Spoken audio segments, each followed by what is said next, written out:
Hello guys, natagayo guys, Honda Beat.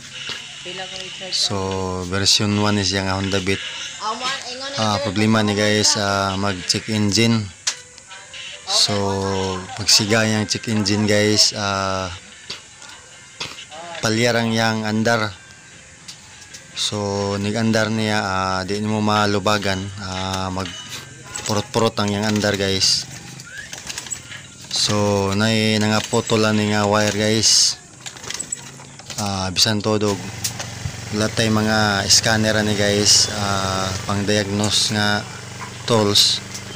So kugihan lang ta mo subay sa mga wire ni guys. So makitaan ginato ang mga daot ni guys, mga putol na wire.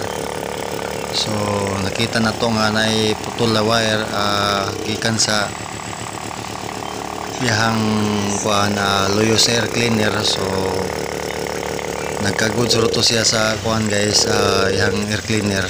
So mo to nga puto lang wire. So nakita na to ang yahang mga wire nga nga putol na. Mao siya nga di siya mo tarong og andar, palyarang yang andar, di ni mo malubagan.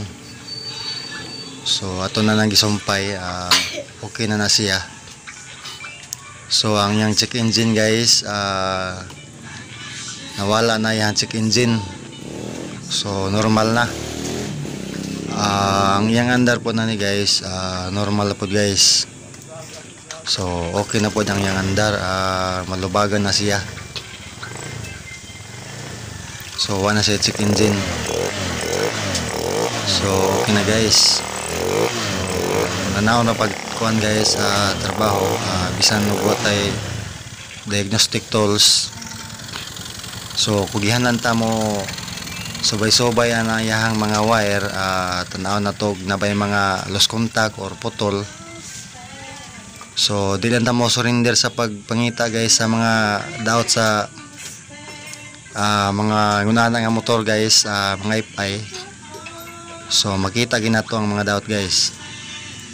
So weak na siya battery guys, hinay battery.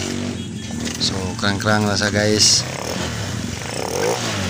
So okay guys, okay ang yahang kuan guys, wiring, sumpay na to ang mga wiring. So good na siya guys. So okay guys, thank you.